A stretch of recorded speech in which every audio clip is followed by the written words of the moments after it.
What if I told you your prayers are not working because you gave your power away? You think you're being faithful, but what you've really done is stepped out of your own life and you're calling it surrender. I've seen this before. In the church I grew up in, people spent years asking God to change things. They didn't do anything and they called it obedience. But really, he already gave them the power to change.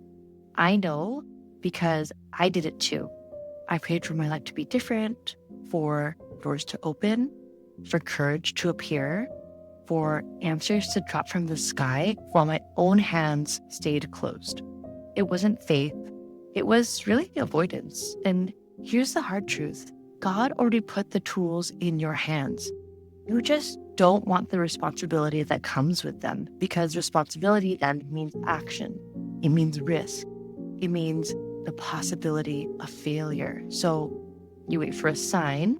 You tell yourself it's not your timing yet. You pray harder, you cry louder, you kneel longer, and all the while, life is still waiting on you. Because faith without movement isn't faith at all. It's fear in religious clothing. You're not lacking faith, you're lacking ownership.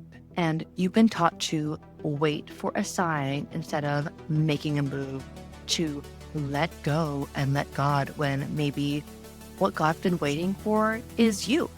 See, spiritual psychosis, it doesn't feel like madness because it's dressed up in scripture and community. It feels safe, it feels holy, but it's a slow erosion of your personal power.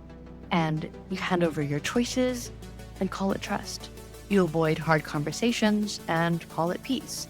You tolerate situations that drain the life out of you and you call it patience.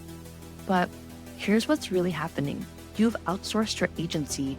You've built a life around waiting, and you've made delay feel like devotion, and it's killing you.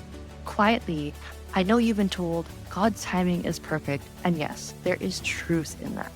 But perfect timing doesn't mean no timing. It doesn't mean you stand still until heaven sends you a personal calendar invite. If you keep waiting for a lightning bolt moment, you're going to miss the 100 little nudges that have already told you it's time to move.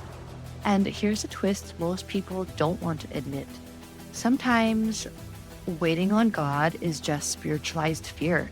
You're not lazy, you're scared, and scared of what it will cost you to change. Scared to outgrow the version of you everyone knows. But scared to see what you're capable of when you stop hiding behind, I'm just trusting God. But the day you decide to take ownership, that's the day your faith will stop being theory and start becoming reality. You built your identity around being a servant, a follower, a sheep. You forgot you were made in his image. And that means you are not separate from God. You are God in motion. The same power you pray to is the power breathing you, moving you, choosing through you. That's not blasphemy. That's the point. And I'll be honest, don't believe in God the way he's portrayed, insecure, needy, vengeful. If that's who God really is, then I don't want to worship that kind of abusive authority figure. Because love doesn't demand fear or power. It doesn't need to threaten you to keep you close.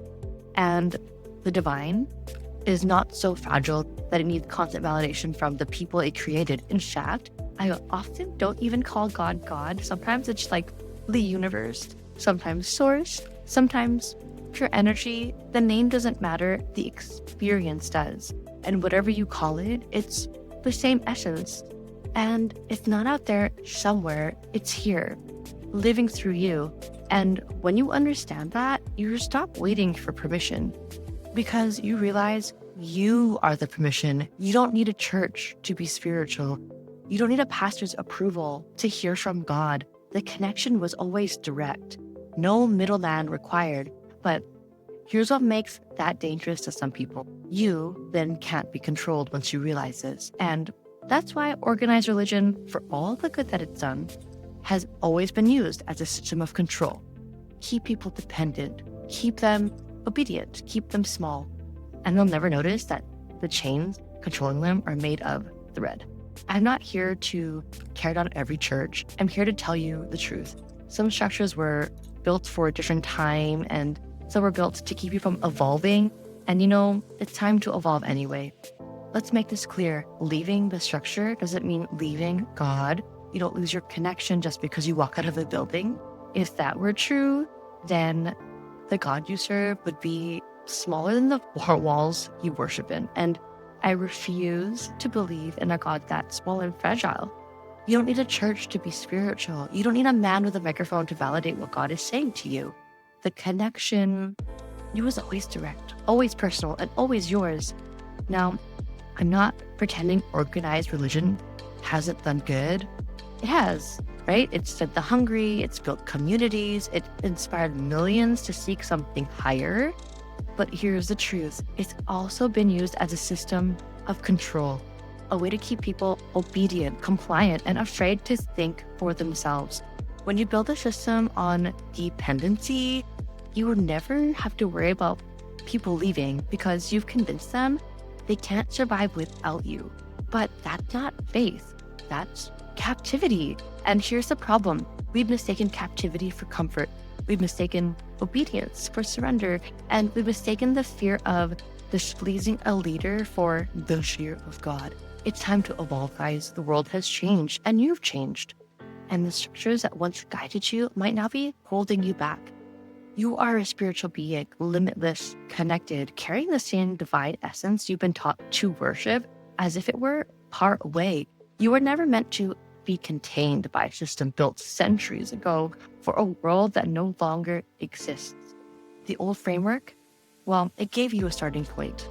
Now it's time to step into the unfiltered, unmediated, unapologetic relationship with the divine that was always available to you. You're not betraying God by leaving the system.